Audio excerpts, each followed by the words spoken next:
It's 7:30. Good morning, I'm Ian Crouch with Hunter News. A man's been charged with attempted murder following a violent attack on his ex-partner at Maitland yesterday.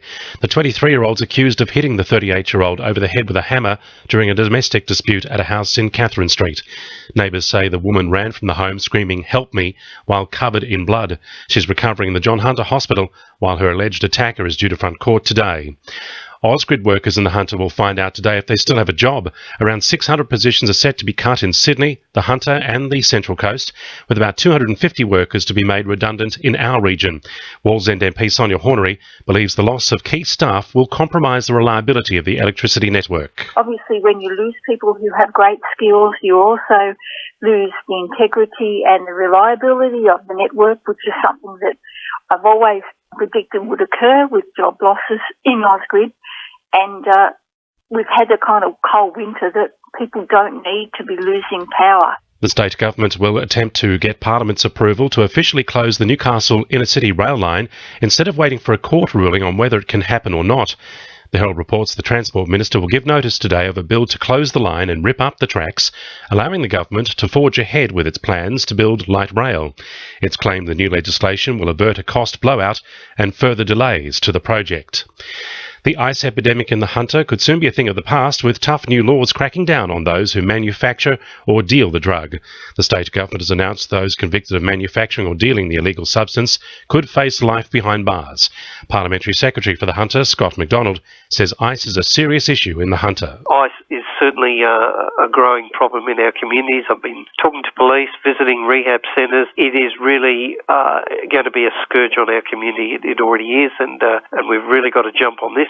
Newcastle Council is standing by its decision over its new investment policy, despite criticism from Labor and Liberal MPs and the mining union. Councillors last night voted down a rescission motion put forward by Liberal councillors and will push ahead with plans to move investments away from banks which support socially and environmentally responsible projects. The New South Wales Government has provided $3,000 for Newcastle and Hunter Multicultural Community Drug Action Teams. The Hunter Multicultural CDAT received the funding in order to address fetal alcohol spectrum disorders.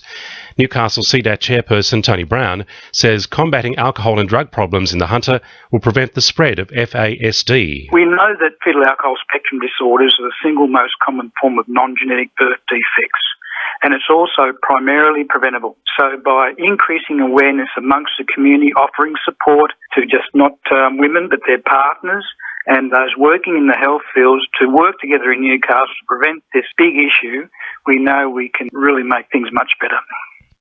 Sport for our sponsor, Warners Bay Sports Club, Fishing Expo, September 13. The Knights are expected to finally announce a new coach in Nathan Brown today. Meanwhile, Tarek Sims will have a lot of time to regret a few seconds in the next 7 months. The enforcer copped an early plea for a Grade 2 shoulder charge on a Penrith hooker. It'll mean a 5-match suspension for the 2016 season. He would have missed 7 if he'd argued his case to the judiciary and lost. Teen centre Sione Matautia also took an early plea. He'll miss round 1 of next year.